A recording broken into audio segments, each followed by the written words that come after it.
This short training video is going to cover how Waterly's email-based notification system works.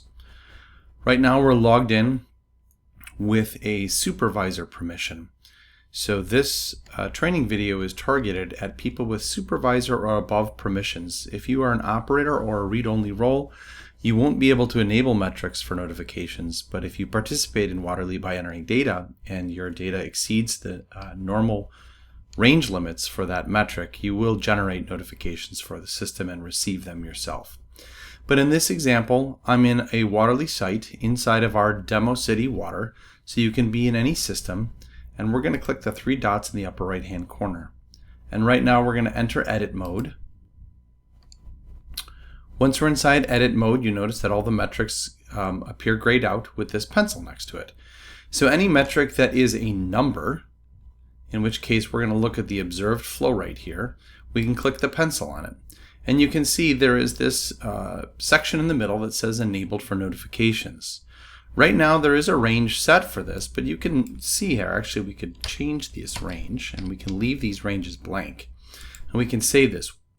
Waterly doesn't require that metrics have an normal operating range on them, so you can save it without a normal operating range. But once you check the enabled for notifications box, you'll get two little asterisks next to that indicating that it's a required field and that it's waiting for data to be entered.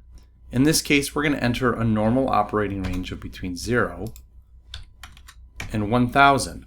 Notice the units are already set, and Waterly supervisors can set units the first time the metric is created, but in order to change the metric, you need to put in a support ticket to have it changed to make sure that the units don't need to be converted. I want to make a quick note while we're in here that supervisors now also have the ability to hide a metric from data entry. So checking this box will hide the metric from data entry. But for right now, we're going to actually simulate what would happen if we forgot to put in a range maximum.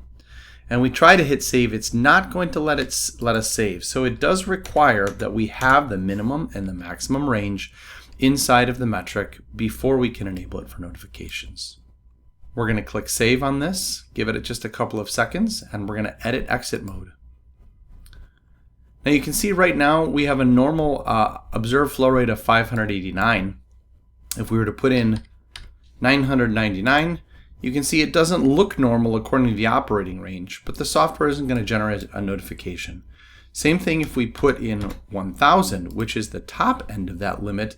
It does include 1000 as the top, but as soon as we put in 1001 and hit save, we're going to generate the normal out of range notice.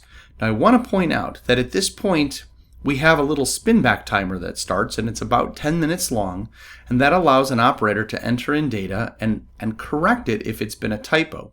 So at this point a notification email is not being generated for the software until about 10 minutes elapse. Now that might be up to 15, I think it's up to about 20 minutes total depending on the time that the data was saved. So just picture it this way.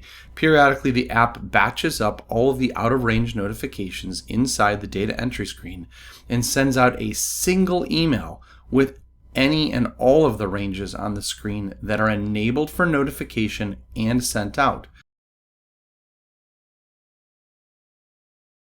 So you can see here we have a plant efficiency that is outside of the normal operating range. But if we hop in here and look back down here, we'll notice this is not enabled for notifications. So as a supervisor, if you want to warn your operators doing data entry but not receive an email notification, you would leave this unchecked and still fill out the range minimum and maximum. In this example, we've entered a data of 1001 and we've saved that information. Now I entered that data as a supervisor, but I could have just as well entered it in as an operator. So now let's cut over to our email to see what happens about 10 minutes later. As we take a look at the email here and zoom in on the left hand side, we can see it lists the organization, the system, as well as the process component and metric and the date that the data was entered on. As you look towards the right hand side of that red circle, you can actually see the value that was entered in of 1001 was outside of the expected range of 0 to 1000. Now let's take a look at the other side of the email. Here it actually shows the name of the person. In this case, it was our demo account, supervisor role demo, but that would be the name of a person and their email address and the date that that data was saved. If we come back here to the app and take a look at how the data looks again, we can see the date that we're on is July 12th. The data that was entered was 1001, and the range that was enabled for notifications was 0, 1, and 1000, and that lines up with the information that you see in the email there.